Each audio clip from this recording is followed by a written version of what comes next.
કૃષ્ણ જેવો પ્રેમ કોઈ નથી. મારો અને તમારો પ્રેમ એ સીઝન પ્રેમ કહેવાય. બોલો જય શ્રી કૃષ્ણ. સીઝન આવે જયારે મળીએ ત્યારે આહા કેટલી બધી આમ કામ હોય ત્યારે તો સાહેબ એવો પ્રેમ ઉભરાય, એવો પ્રેમ ઉભરાય. હમણાં 2-3 દિવસ પહેલા એક બહેનનો મને ડલાસમાંથી ફોન આવ્યો, મારા તમે તો ડલાસ છોડીને જતા રહ્યા, અમને તો ગમતું જ નથી. ઓહો, મેં તો બેન મને તો છોડે 4 વર્ષ થયા. કામ કો એક સત્યનારાયણની કથા કરાવી હતી. મેં એટલે પ્રેમ ઉભરાયો તમારો. ક્યારેક તમારા આવા ફોન તમને આવે, 15-20 દિવસે ફોન આવે, બહુ દિવસે તમને યાદ કરતા હતા. નક્કી કઈ કામ હોય. સમય પ્રમાણે પ્રેમ ઉભરાય અને સમય પ્રમાણે પ્રેમ ઘટી જાય. સમુદ્રમાં જેમ ભરતી આવે, જેમ બોટ આવે, એવો પ્રેમ આપણો હોય, કૃષ્ણનો નથી એવો. કૃષ્ણે પ્રેમ કર્યો એટલે કર્યો. હું નથી કહેતો સાહેબ, અમારું ભાગવત કહે છે. એક વાત કહી દઉં, બોલો જય શ્રી કૃષ્ણ. કૃષ્ણ ભગવાનની ઉંમર લગભગ સમજો કે 114-15 વર્ષની થઈ ગઈ છે. આમ તો મારે એવું ના બોલાય વ્યાસપીઠ પરથી, માફ કરજો, પણ કૃષ્ણ ભગવાન હવે ઘરડા થઈ ગયા છે. આપણને જે આ જોઈએ છે 8 વર્ષ તો કનૈયો જોઈએ છે, કારણ કે આપણી સામે તો એવા જ ચિત્રો છે. 100 વર્ષના દ્વારકાધીશનું ચિત્ર કોઈ બનાવ્યું નથી. કલ્પના કરો કે જેના વાળ ધોળા થઈ ગયા હશે. ડાઈ તો કૃષ્ણ કરતા જ નહીં હોય ને એવા જમાનામાં. આપણે કરીએ થોડી કરે. કૃષ્ણની ઉંમર 100 વર્ષની થઈ ગઈ છે. શરીરની ચામડી કદાચ થોડીક લટકી ગઈ હશે, અને વૃદ્ધપણું આમ ચહેરા પર કદાચ દેખાતું હશે. એની આંખોમાં કદાચ મહાભારતના યુદ્ધનો થાક હશે. એવા ઘરડા કૃષ્ણ સુતા એમની પેલી રજાઈ હતી, આમ જરા ખસી ગઈ. તેના ઠંડીનો દિવસ એટલે એમની પત્ની રૂક્ષ્મણી વિચાર આવ્યો, લાવ મારા દ્વારકાધીશે ઊંઘમાં રજાઈ ખસી ગઈ છે, તે વળી હું આમ રજાઈ ઓઢાડું.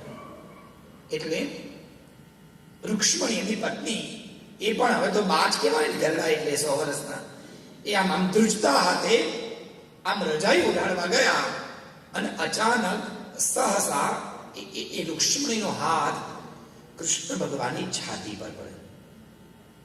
જ્યાં છાતી પર હાથ મૂક્યો એટલે ધક ધક ધક ધક ધક ધક, એ ધબકારામાં એક અવાજ આવ્યો. શેનો અવાજ છે? એટલે બરાબર હાથ મૂકીને કાન મૂક્યો તો ધબકારામાં અવાજ આવતો હતો, રાધા રાધા રાધા રાધા રાધા. ચમક્યા વૃક્ષમાં. 16,108 તો એકેય રાધા નથી. આ છે કોણ? આટલા વર્ષે ભાઈ સાહેબ હજી ભૂલ્યા નહીં? બોલો જય શ્રી કૃષ્ણ.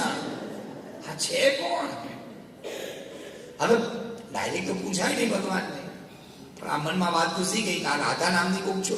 હવે નામ તો છોકરીનું જ છે, છોકરાનું નામ રાધા ના હોય, એટલે કોક તો છે આના મનમાં. હવે પૂછવાનું, હવે લગ્ન પહેલાનું કંઈક હોય એવું એને વિચાર્યું કે લગ્ન પહેલાનું કંઈક ચક્કર હશે આમને, જેનું નામ હજી એ ભૂલ્યા નથી. એટલો બધો પ્રેમ હજી એને જ કરે છે. આપણે ભલે આખી જિંદગી એમને આપી દીધી, આપણે ભલે એમના બાળકોને જન્મ આપ્યો, પણ હજી એના હૃદયમાં તો એનું જ નામ. આ રાધા છે કોણ? કોને પૂછ્યું? નાનપણનું બાળપણમાં એની જોડે કોક રહેલું કોક હોય એને પૂછાય. આખા દ્વારકામાં ખાલી 2 જ જણા એવા હતા જે કનૈયાની જોડે નાનપણમાં રહેતા હતા. એ કૃષ્ણ ભગવાનના મોટા ભાઈ બલરામ અને બલરામના મમ્મી, નામ એમનું રોહિણી. આ 2 જ જણા હતા, બસ. બીજું કોઈ નહીં. બલરામ તો પૂછાય નહીં, કારણ કે જેઠ કહેવાય, જેઠની તો સામાન્ય મર્યાદા હોય. તો રહ્યું કોણ? રોહિણી માતા. એટલે માતા પાસે ગયા, પ્રણામ કર્યા, અને બહુ દિવસે યાદ આવી એવું કર્યું. ઓહો માં, તમે તો બહુ સારા છો, બહુ પ્રેમ, આમ તેમ બધી વાતો કરી. અને ધીરે રહીને બલરામજીની માતાને રૂક્ષ્મણીએ પૂછ્યું, આ રાધા કોણ છે? હવે બહેનોને તો મીઠું મરચું નાખવાની ટેવ હોય. બોલો જય શ્રી કૃષ્ણ. એટલે આમ હાય બાપ, પણ ખબર જ નથી રાધા કોણ. અરે રે રે, અલા રાધા તો રાધા, રાધા એટલે રાધા ના, પણ મને કોઈ નથી. અરે તું વાત જવા દે. રાધા તો રાધા, આ બંનેનું શરીર અલગ પણ આત્મા એક. મને ખબર જ હતી આવું જશે.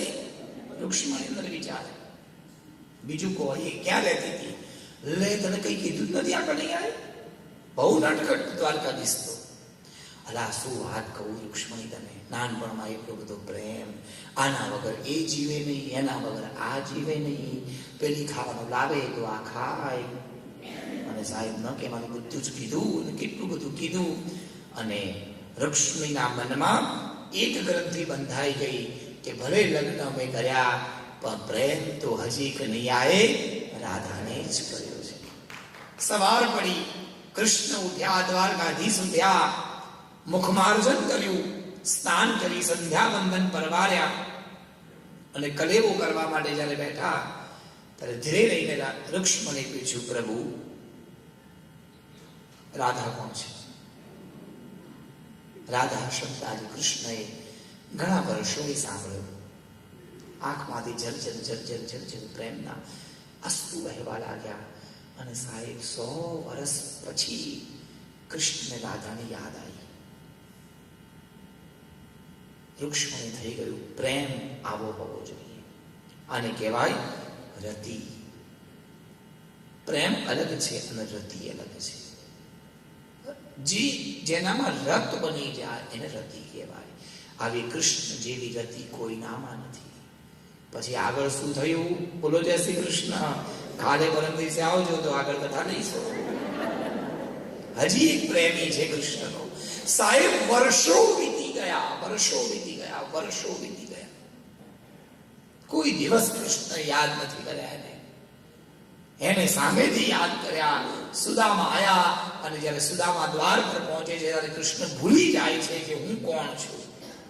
અને દોટ મૂકી એક ગરીબ સુદામાને આમ બાહોમાં લઈ લે છે અને ભેટી જાય છે. અને એ વખતે સાહેબ દ્વારકાધીશ આટલા મોટા રાજા એ સુદામાના ચરણોમાં પડી અને પોતાના આંખના આંસુથી એ સુદામાના પગ ધોવે છે. આ મિત્રનો પ્રેમ નહીં તો શું? આને કહેવાય પ્રેમ, આને કહેવાય રતિ. કૃષ્ણ જેવો પ્રેમ દુનિયામાં કોઈ નથી. આપણને એવું લાગતું હોય, આપણને એવું વિચારતા હોઈએ કે હું કૃષ્ણને પ્રેમ કરું છું, પણ એવું નથી સાહેબ. કૃષ્ણ આપણને પ્રેમ